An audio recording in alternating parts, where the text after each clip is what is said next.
but it's the reason for so many things that make you feel like you are not a good adult.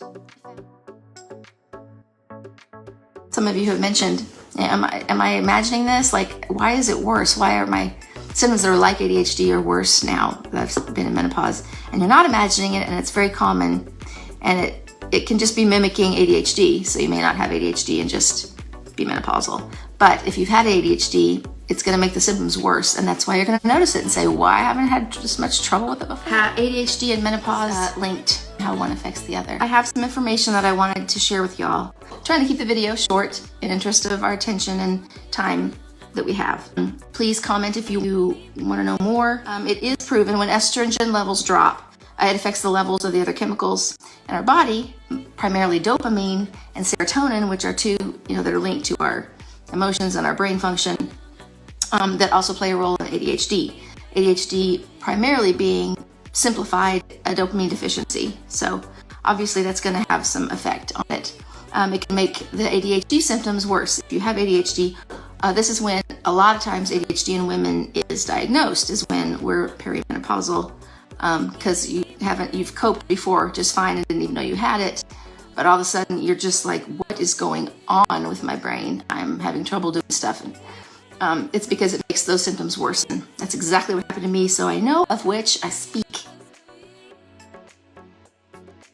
Anxiety and depression, not knowing that it was because of, as the kids left, and less structure, and starting an online business where there's always something and you never feel like anything is done, because it isn't.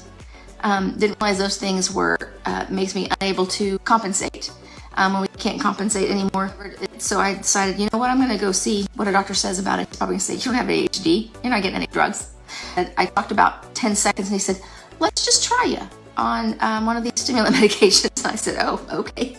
Started learning about it and going, oh my gosh, it's my whole life, as many of you have experienced. And it's important that we know it, because we want to shut up the mean girl voice in our head that says, why are you so stupid? Why are you lazy? Why aren't you doing the blah, blah, blah, blah, blah?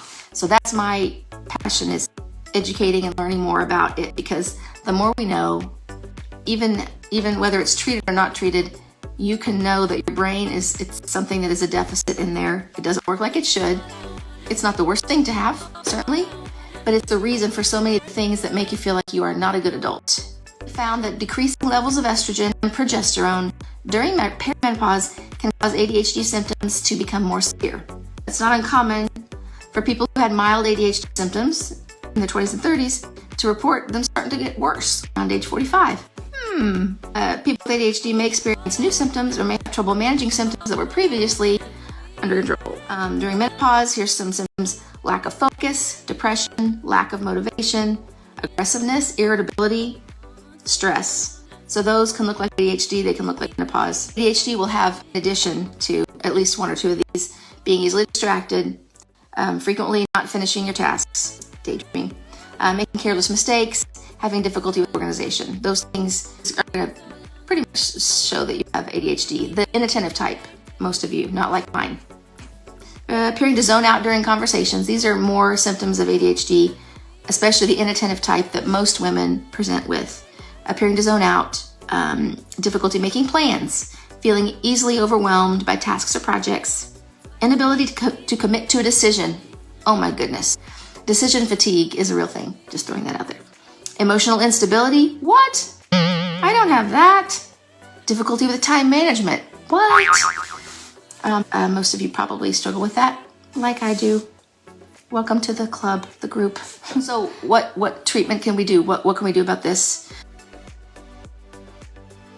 I suggest trying the stimulant medication. I'm just saying, it's just night and day for millions of people. They're in your system and then they're out. They're deactive, not active.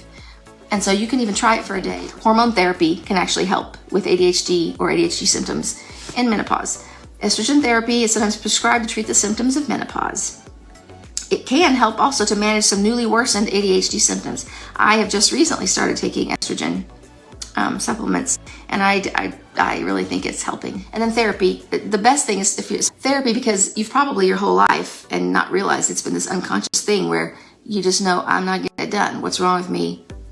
And so a therapist can help you with the thoughts I've also done that. I was in therapy for 18 months as well. It wasn't for the ADHD, but it was for the anxiety and depression that was resulting, that we didn't know it was from ADHD.